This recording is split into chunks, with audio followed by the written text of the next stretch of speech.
Yes, may bagong ref na naman ang buntis na to. Grabe, sobrang laki pala talaga nito.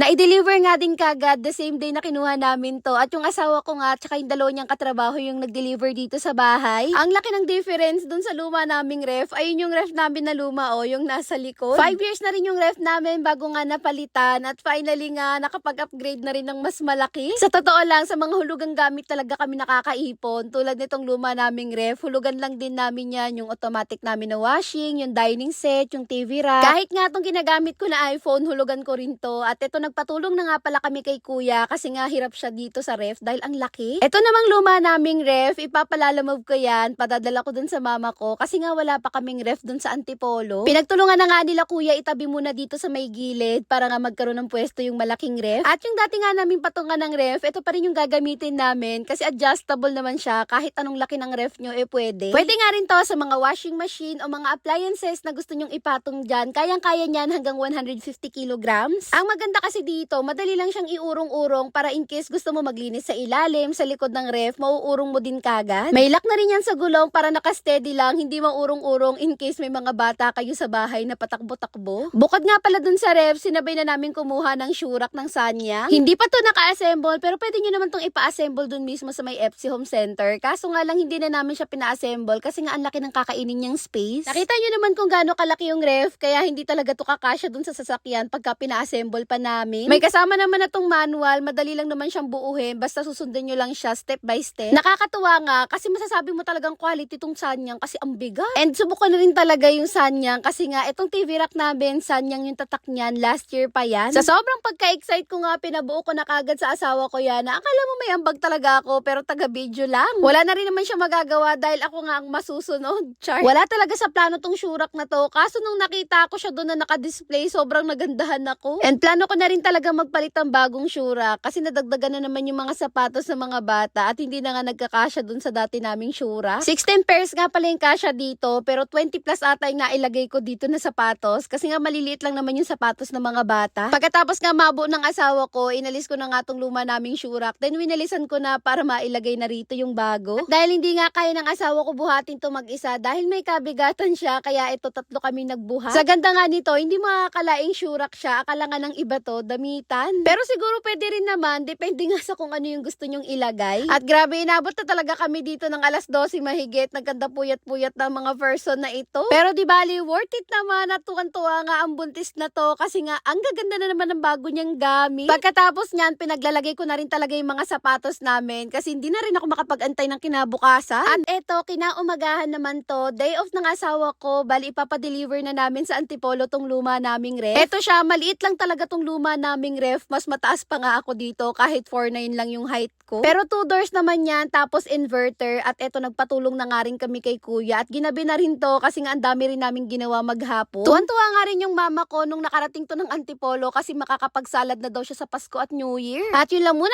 mga Marcy at Parsi, salamat sa panonood. Please like and share this video.